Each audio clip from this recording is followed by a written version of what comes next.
서울 용산 대통령실 주변에서 집회와 시위를 허용해야 한다는 대법원 판단이 나왔습니다. 대통령 집무실과 관저는 별도의 장소로 봐야 한다는 게 법원의 판단인데 대통령실 이전 후 경찰과 소송전을 벌인 시민단체의 승소가 확정된 건 처음입니다. 홍민기 기자의 보도입니다. 윤석열 대통령 취임 후 첫 주말이었던 2022년 5월, 시민단체 촛불 행동은 성소수자 차별을 반대하는 행진과 집회를 벌이겠다고 경찰에 신고했습니다.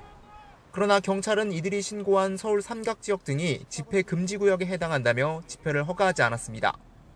집회시위법은 대통령 관저 경계부터 100m 이내를 집회 금지 구역으로 하는데 대통령 집무실도 관저에 포함되는 것으로 봐야 한다는 이유였습니다.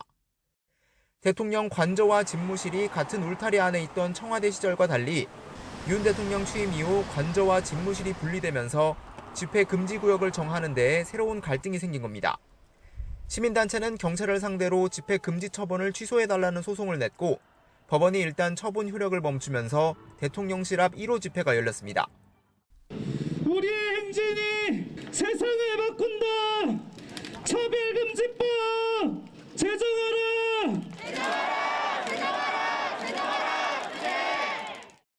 이후 이어진 재판에서도 법원은 대통령 집무실과 관저는 다르다며 잇따라 시민단체 손을 들어줬습니다. 국민의사에 귀 기울이는 건 대통령이 집무실에서 수행해야 할 임무라며 관저와 같은 수준으로 집회를 금지할 필요가 없다고 판단했습니다. 최근 대법원이 이 판결을 그대로 받아들이면서 용산 대통령실 집회를 허용한 판결이 처음으로 확정됐습니다.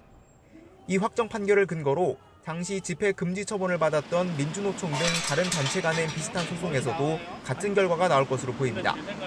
헌법재판소는 또 지난 2022년 대통령 관저 주변 100m 이내 집회를 금지하는 집시법 조항에 헌법 불합치 결정을 내렸습니다.